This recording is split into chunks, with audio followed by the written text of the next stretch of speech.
السلام علیکم ورحمت الله وبرکاته. ګرانو زده کوونکو، په دې هیله چې روغ جوړ او سلامت اوسئ او په ورځنیو چارو کې کامیاب اوسئ، د نن ورځې په لوست پیل کوو. ګرانو زده کوونکو، کورنۍ دنده مو خو حتما راوړئ. آفرین، کورنۍ دنده ضرور راوړئ، ضرور یاداشته وئ، ځکه چې دا ستاسو په نمرو کې حسابیږي. همدارنګه ستاسې تیر لوست د څه شي په هکله و؟ آفرین ګرانو زده کوونکو، ستاسې تیر لوست د کومو غدو وه؟ د تایراید او پارا تایراید غدو په هکله و. د تایراید غده چیرته موقعیت لري؟ د حنجرې د پاسه موقعیت لري. او څه دندې ترسره کوي دا غده؟ د تایراید غده هورمونونه ترشح کوي او یو د تایروکسین هورمون ترشح کوي چې تایروکسین هورمون د ترشح په نتیجه کې تاسې پوهیږئ چې د بدن میتابولیزم او چټکتیا د تایراید د هورمونو په وسیله سره کنټرولیږي. همدارنګه تایروکسین په بدن کې چې هغه آزاد شوي انرژي چې د ګلوکوز د ماتېدو څخه لاسته راځي، د ده کنټرول پر غاړه لري. او پارا تایراید غده څه دنده لري؟ پارا تایراید غده د کلسیم کچه یا اندازه کنټرولوي. یعنی که په بدن کې کلسیم کم شي نو کلسیم اضافه کوي، او که زیات شي نو کلسیم ذخیره کوي. دا و ستاسې تیر لوست. زموږ د نن ورځې لوست د بیلوژي د مضمون د 9م ټولګي د اووم فصل چې عنوان یې دی د پښتورګي د پاسه غدې یا د ادرینال غدې او همدارنګه جنسی غدې به انشاءالله نن تر مطالعې لاندې نیسو، چې ستاسې د کتاب مخونه یې د 82 څخه تر 83 پورې دی. 33م لوست دی. د درس د پیل څخه مخکې غواړم چې د دې لوست مهم موخې تاسو ته وړاندې کړم. ګرانو، موږ او تاسو به د دې لوست تر پایه په دې وتوانیږو چې د پښتورګي د پاسه غدې او جنسي غدې دواړه به وپېژنو. همداراز د پښتورګي د پاسه غدې یعنې د ادرینال غدې او جنسي غدې د دغې دواړو د فعالیتونو احساس وکړی شو، او همدارنګه د دې غدو په ساتنه کې هڅې وکړو. یعنی دغه ذهنیت باید په موږ کې پیدا شي چې د دغې غدو د فعالیتونو مخه ونیسو، او هغه څه چې دغه فعالیتونو ته ضرر پېښوي د هغې مخنیوی وکړو. راځو خپل لوست. بسم الله الرحمن الرحیم. د پښتورګي د پاسه غدې یا لاتیني نوم یې دی ادرینال ګلانډز یا د ادرینال غدې. دا غدې چیرته موقعیت لري؟ ګرانو زده کوونکو، د پښتورګي د پاسه موقعیت لري او دوه برخې لري چې یوې قشري برخه دی او بل مرکزي برخه. قشري برخه یې د نار ادرینالین هورمون ترشح کوي چې دا هورمون ګلوکوز په بدن کې تنظیموي، ګلوکوز کچه یا اندازه تنظیموي. همدارنګه مرکزي برخه چې د ادرینال په نامه سره یادیږي، دا د ادرینال هورمون ترشح کوي چې دا د ډار، هیجان، جګړې، تیښته یا د کوم حیوان د حملې په وخت کې یا د ازموینې یا د امتحان څخه څو دقیقې مخکې دغه هورمون تولیدېږي د انسان په بدن کې. یعنی په هیجاني وختو کې دغه هورمون ترشح کیږي چې لامل زموږ او ستاسو په بدن کې تاسې به دا احساس حتما کړی وي چې د زړه ضربان زیاتیږي، چټک کیږي، د مخ رنګ سور کیږي، همدارنګه تنفس زموږ زیاتیږي چې په دغه حالاتو کې دغه غدې هورمون ترشح کوي. ګټه یې څه ده؟ ګرانو زده کوونکو، موږ او تاسو چې کله د ډار په حالت کې یا د یو خارجي شي، مثلا یو داړونکي سپي په موږ حمله کوي، په همدې حالت کې د ادرینال غده یو دفعه ترشح کوي. د ترشح په نتیجه کې زموږ او ستاسو په بدن کې یا په وینه کې ګلوکوز زیاتیږي او زموږ قوت څو چنده کیږي، قوي کیږو، زموږ د تشجیع یا د شجاعت سبب کیږي.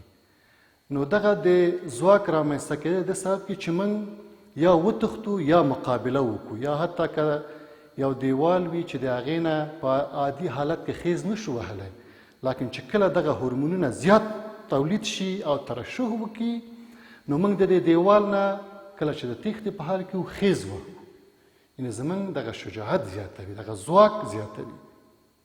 د ضرورت په وخت کې یعنی چې کله ډار وي، تیښته وي، جنګ وي، جګړه وي، یا امتحان وي، یا مختلف هیجاني حالات په موږ راشي، نو دغه غده په ترشح باندې پیل کوي. دغه ترشح سره زموږ ځواک یا پیاوړتیا د بدن زیاتیږي. تاسې د دغه غدې انځور په عکس کې وګورئ ګرانو. دا پښتورګي ده. موږ ویل چې د ادرینال غده یا د پښتورګي د پاسه غده ګوري چې دغه غده ده. دغه زیر شکله چې ښکاري دا د ادرینال غده ده. پاسنۍ برخه یې قشري برخه ده چې د ګلوکوز کچه تنظیموي، او لاندینۍ برخه یې مرکزي برخه ده چې د همدغې ډار، هیجان، ویره، امتحان او نورو غیر مترقبه حالاتو په وخت کې دا ترشح کوي مواد. دغه موادو په ترشح سره زموږ ځواک یا قوت زیاتیږي. همدارنګه جنسی غدې لرو موږ. جنسی غدې یا سیکشوال ګلند، دا هم موږ او تاسو له نوم نه یې پوهیږو چې په جنسي غړو کې دا موقعیت لري. جنسي غدې چیرته موقعیت لري؟ په جنسي غړو کې، یعنی د نارینه‌و په خصیو کې او د ښځینه‌و په تخمدانو کې موقعیت لري. څه دنده لري دا غدې؟ ګرانو دغه غدې مثلا په ښځینه تخمدانو کې دوه ډوله هورمون ترشح کوي یا تولیدوي. په ښځینه تخمدانو کې دوه ډوله هورمون ترشح کوي چې یو ډول استروجن دی او بل ډول پروجسترون دی. دا دوه هورمونونه چې په تخمدانو کې ترشح کیږي یا تولیدیږي څه دنده لري؟ پروجسترون ګرانو زده کوونکو د ښځینه او رحم د اولاد لپاره آماده کوي، دا یې دنده ده. او د استروجن په ښځو کې د بلوغ ځانګړتیاوې ته وده ورکوي. یعنی چې کله ښځې ځوانیږي نو دغه هورمون په ترشح پیل کوي، یا د دغه هورمون ترشح په نتیجه کې ښځې ځوانۍ مرحلې ته رسیږي. ښځینه صفات تاسې په خپله پوهیږي چې ښځینه ځوانیږي، طبیعي ده چې ظاهري یا فزیکي تغییرات چې په جسم کې راځي، په طور د مثال تایونه غټیږي او میاشتنی عادتونه پیدا کیږي په ښځو کې. او په نارینه‌و کې خصوصي د تستوسترون په نوم یا بعضې تستوسترون وایي، تستوسترون په نوم باندې هورمون ترشح کوي چې دا هورمون په نارینه‌و کې د نارینه صفات پیدا کوي. یعنې په نارینه‌و کې هغه ظاهري صفات ږیره یې لویږي، برېت پیدا کیږي او د بدن په مختلفو ځایونو کې ویښته شنه کیږي، مثلا تخرګو لاندې او په نورو ځایونو کې ویښتان پیدا کیږي په نارینه‌و کې. همداراز د دغو غدو د فعالیت پیل کېدل د ځوانۍ په مرحله باندې کیږي.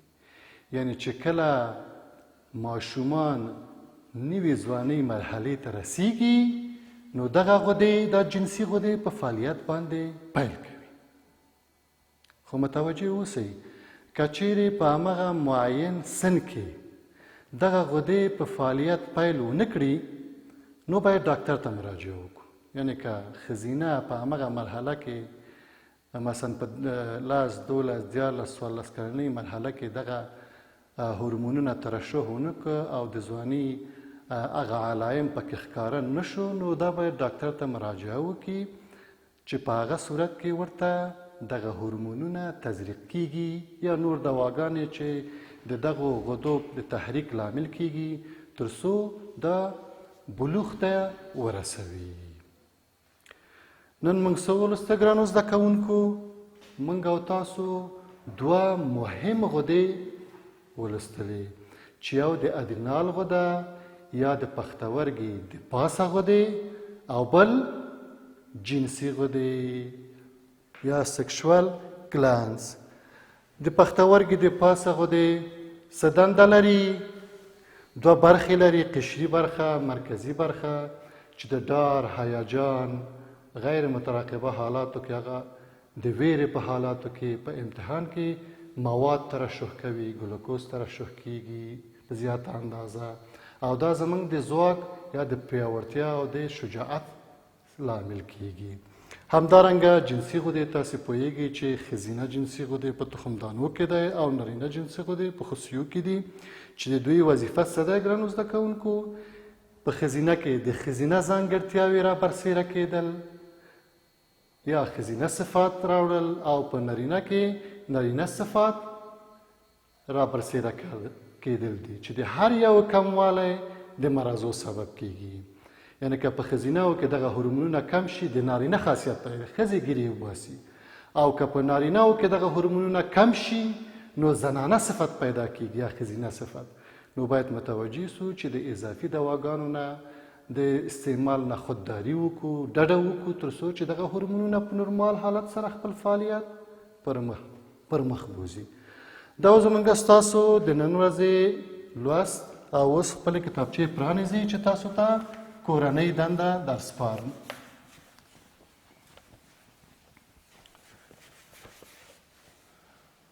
ګرانو زده کوونکو تاسې به د ادرینال غدې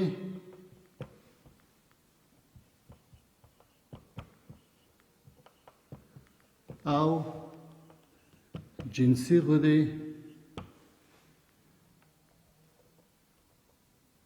مهمې دندې ولیکئ.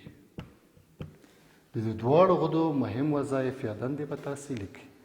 دا اوس تاسې د نن ورځې لوست نور مو په لوی الله سپارم. د خدای په امان.